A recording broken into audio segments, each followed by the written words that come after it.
I want to give a special thank you to Outpost, one of our sponsors, for these awesome goodie bags that we have and that we gave to all the filmmakers. Thank you, Outpost.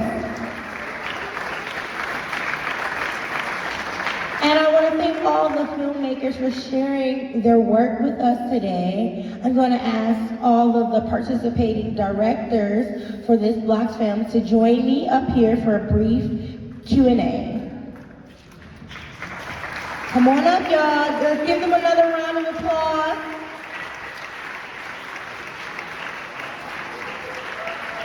To my right, please. Oh, we all here, okay.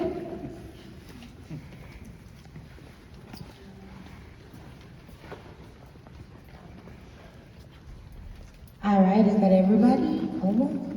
All right. Okay, so you can come a little closer so they have more room down there. Come on, don't be shy. All right, first I want everyone to introduce themselves, tell us the name of your film, and tell us how you came up with the idea. My name is Tim Lonsdale. I directed Cricket, which was the last film that we saw. And I can get out of this so easily by saying how I came up with the idea. Jim Berg came up with the idea. Where's my writer, Jim?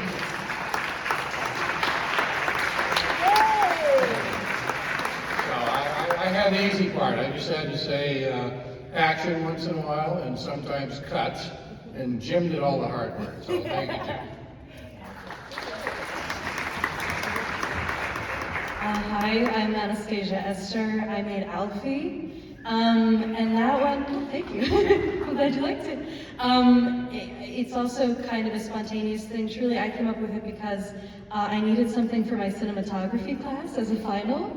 And so I came up with this idea of a creature that is in a very dark space physically and maybe emotionally, and that interacting with the light and color is like his foray into the world, and eventually he leaves that place into a much brighter spot, physically and maybe emotionally. So yeah.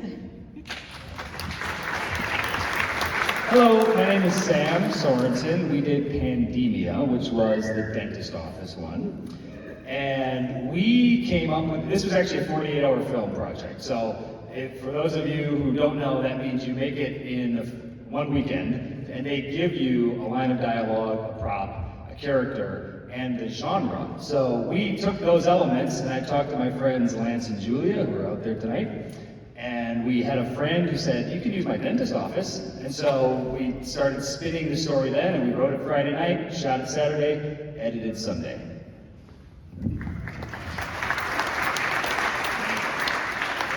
Hi, my name is Alexander Abragi, and I directed Galactorator.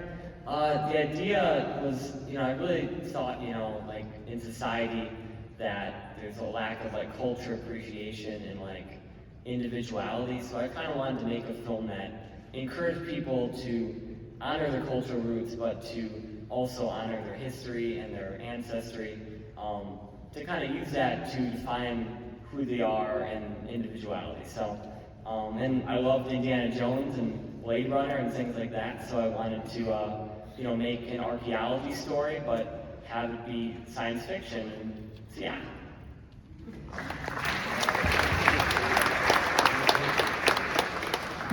All 48 guy over here. All right, there we go. My name is David Baffa, and I directed Day We Split the Universe. That came from a lot of dog walking and thinking about how you will often know people's dogs better than you know them, or you'll know their names and not the people's names. And then listening to Sean Carroll's podcast, Mindscape, and hearing many worlds theory, and just sort of running with that.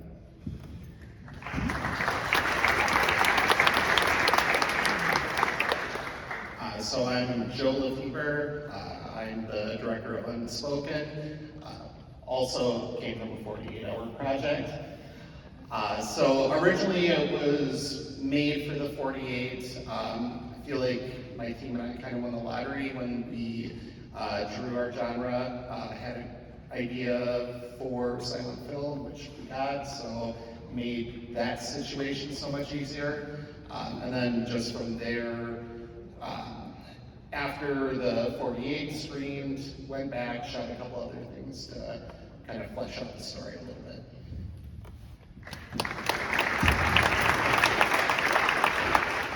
I'm Betty Allen, this is Andy Sayers, and we directed Undecided. That was the film that the writer, Rosa, who also is the pregnant woman in it, reached out to us asking to direct her film, and we obviously said yes, because it was wonderful. But yeah, it's just obviously an issue that's super important to us, and even though we shot that in 2019, it's like somehow even more timely now than it was then. So happy to show it to other people.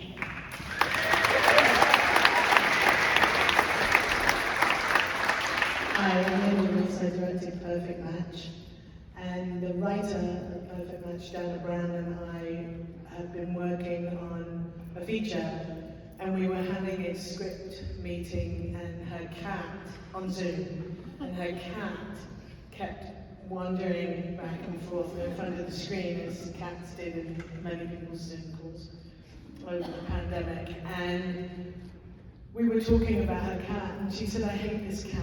I had a really great cat, and it died. And I decided I was going to go get another cat, and I thought I'd just go to the pound and get a cat. And I discovered that that's not how it happens anymore. You have to go through this whole process, and it's like going online and looking at pictures and picking the ones you like and whether they like you, and you have to get together." And I'm like, that would make a really good short. And she wrote it overnight, and it sat on my shelf for all through the pandemic. And when we came out, I was like, I'm going to shoot it, and I got to shoot it. Everybody involved in that project, I have networked and met and become friends with through festivals. So they're really awesome networking. I'm Johnson, and I am here to liberate you. I made the short called Great. So I have some friends that run a theater festival in Minneapolis called the Twin Cities Horror Festival. And every spring they have a fundraiser called the 7 Deadly Sins Soiree. And they enlist artists to contribute, and then they assign a deadly sin to each artist. So I volunteered, and they gave me a grade, and I sort of like thought about it for a few days, and then I was like, you know what, that's fucking bullshit. And then I just kind of went off, and I got my friend Joy in front of a camera, who's just amazing, and you know, she just carries the whole thing, so it was great.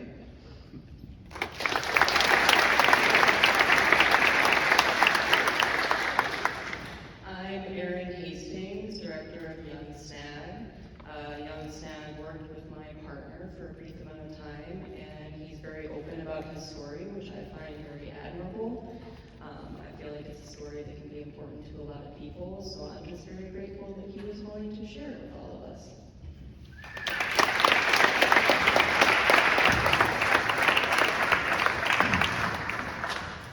All right, I got another question for you all. Second question,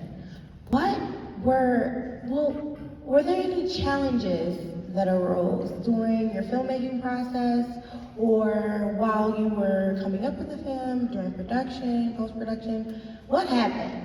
Any challenges that you had to overcome? Challenges were, I use it. Challenges for us were we started this project pre-COVID, so I'm sure a lot of us did that.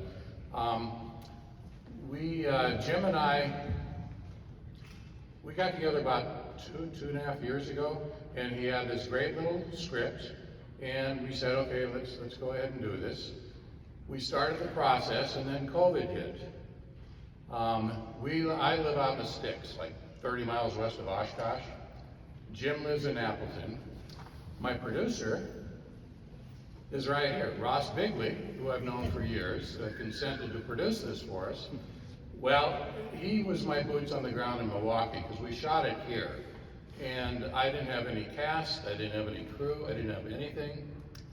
We did casting via Zoom. We did production meetings via Zoom. We did rehearsals via Zoom.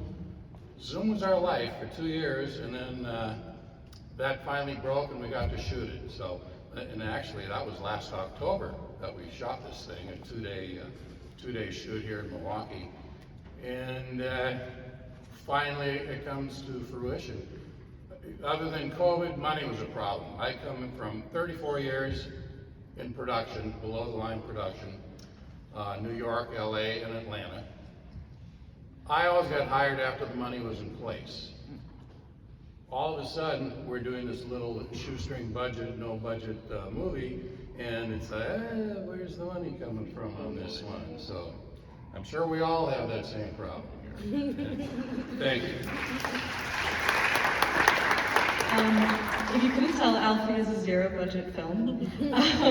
I guess it was sort of an interesting challenge. We went in with no script and just this idea that I had of a being and this creature feature sort of thing. And with COVID as well, I wanted a creature that could emote very well.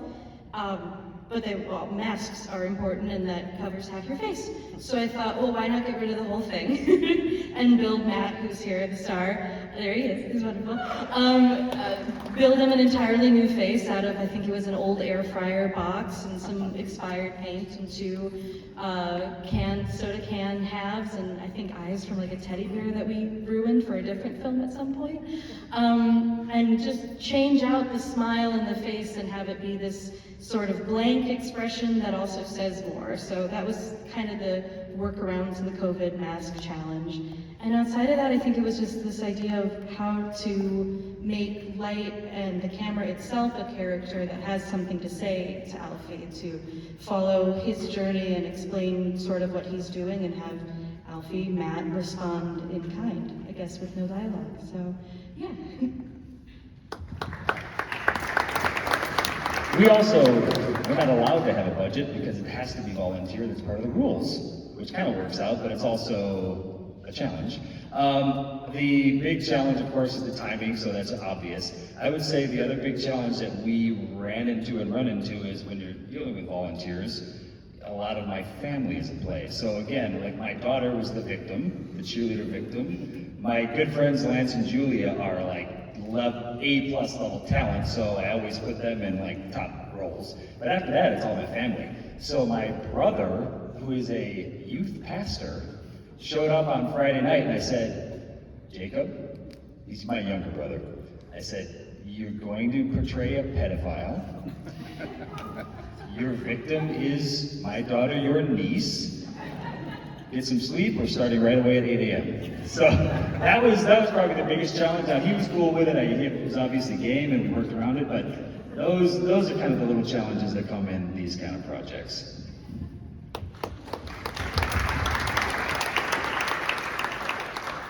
Before I got into filmmaking, I was really into prop building and that world building aspect. So kind of bringing that to this science fiction world was a bit of a challenge in terms of just developing this world from scratch, taking, I don't know, just old pieces of garbage and old electronics and kind of kit bashing it together to create this world, and so that was a big part of the challenge, and creating those miniature buildings and sets. But also like the visual effects process. This was really like my first time using that type of software. So that was kind of, it was kind of an adventure, just trying to figure out how to put it all together. Just the whole film was a puzzle piece.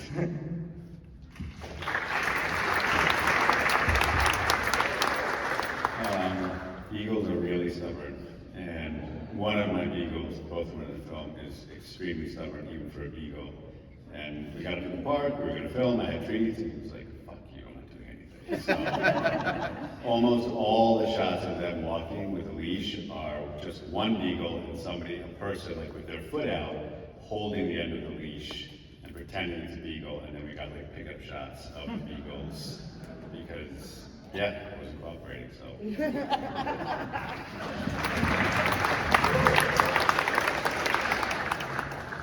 So I'm going to echo the sentiment of time for being on a 48, but I think beyond that, for me, So I always knew that it was going to be a film about a couple who's trying to overcome, the loss of hearing and the inability to communicate, kind of the way that we take for granted.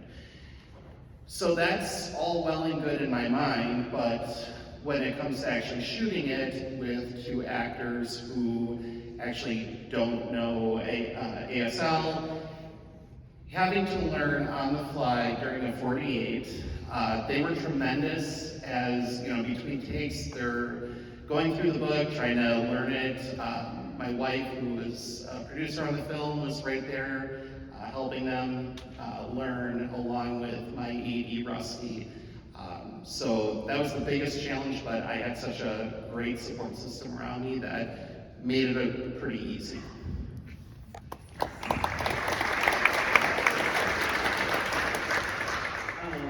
Speaking on Undecided's film, this is really Rose's film, who wrote and also acted in it. But we can speak to our own, time with it. Betty and I being in the production portion of it. You would think shooting in one location, being a bathroom, would be relatively simple, but it did come with its fair share of struggles with getting the bathroom door off on and off continually. But really, we can't complain too much. We have a wonderful cast and crew and really positive energy. Pre-COVID, yes, end of 2019. But really, it was a dream to work on as far as being directors and producers part of the film. So really can't complain at all. Thank you, Rosa, for having us.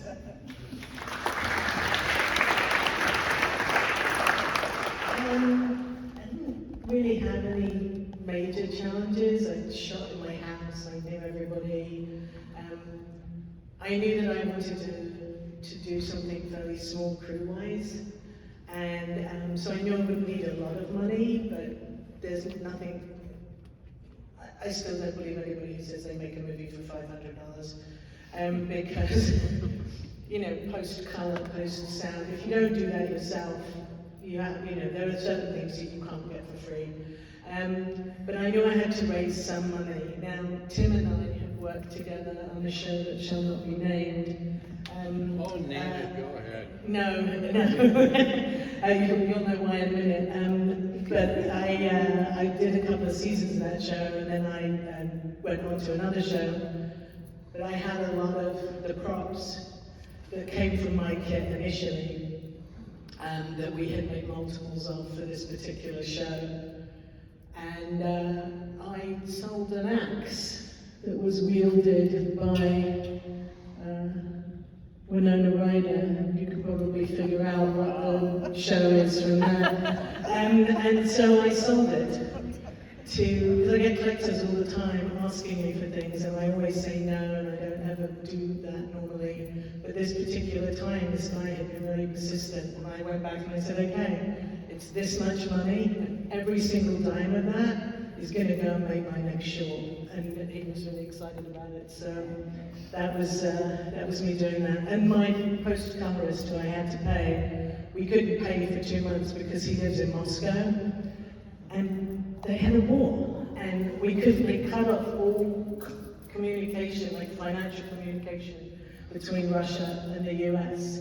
So I had to pay his second cousin's aunt through Serbia, and he had to go and pick up the cash. But that was really the only thing. Oh my God.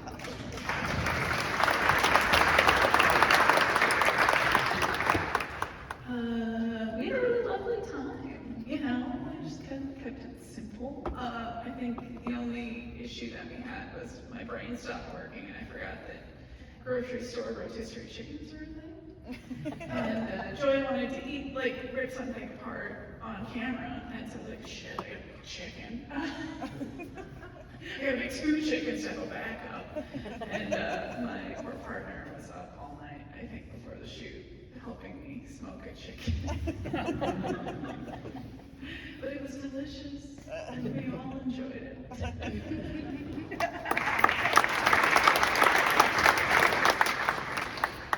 The most difficult part of this movie schooler's schedule. But other than that, it was a long editing process. I think that happens when you're dealing with some serious material and also wanting some lighthearted moments, but overall, I think it was a fairly smooth process.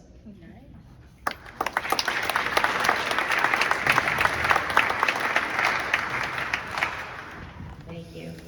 All right, I want to thank you all again for sharing your work with us today. We really appreciate you giving a part of you, and we really appreciate everyone who has worked with you. It takes a team to make the dream come true, and it's really special to hear about what you all went through. Some of you are okay, what smooth process. Yeah, but in filmmaking, there is a lot that goes into it, and you never know what can happen, but you all pulled through and made some excellent films. We appreciate you. Thank you. Thank you again. Thank you so much.